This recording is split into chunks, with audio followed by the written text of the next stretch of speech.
Welcome to the Joseph's linear stop gauge. I'm going to get right into it. If you just type in your dimension, 50, let me switch screens here.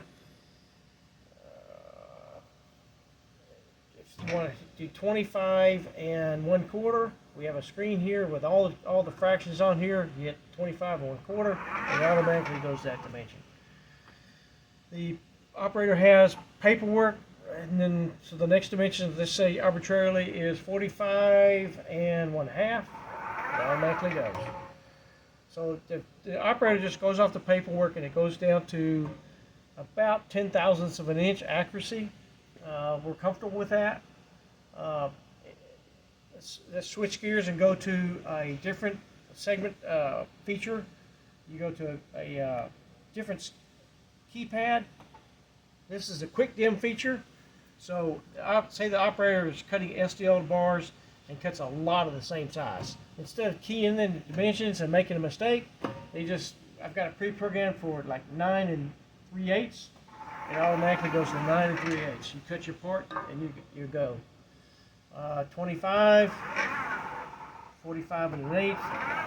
Let's say the operator wants to put in their own dimension. Let's say they find out that they're cutting out a lot of 45 and 3/8. Type that in there. That loads into there. Now all they have to do is type that in. So now they go to 9 and 3/8. Now they got the next paper is 45 and 3/8. It automatically goes to that.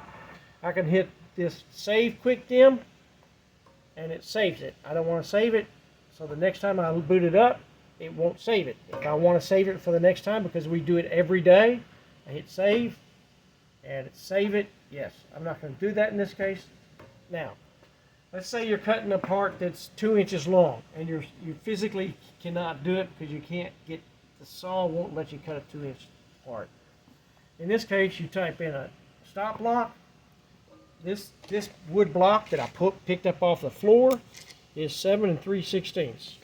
That's right here, 7 3/16. If it wasn't 7 3/16, the operator changes it, measures it, types that in there.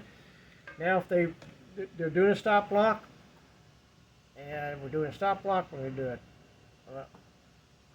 2 inches, enter.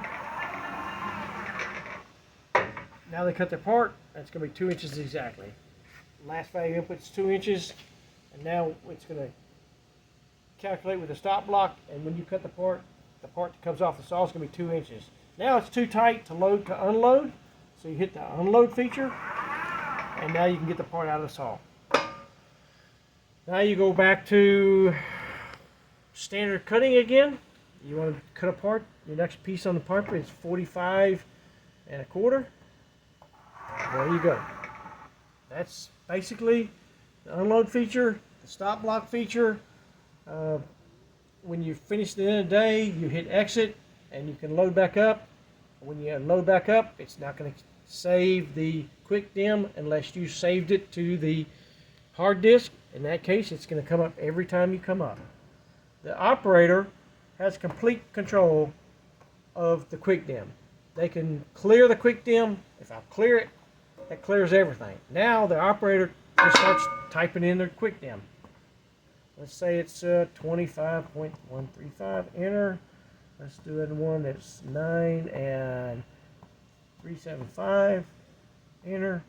Let's do one that's 45.125, enter. Save it. This time I want to hit save. It saves it. So now, every time I come up to the saw, today and in the future, I want a 9 3/8 part. There you go. That's it. That's the quick and dirty. If you have any questions, give us a call.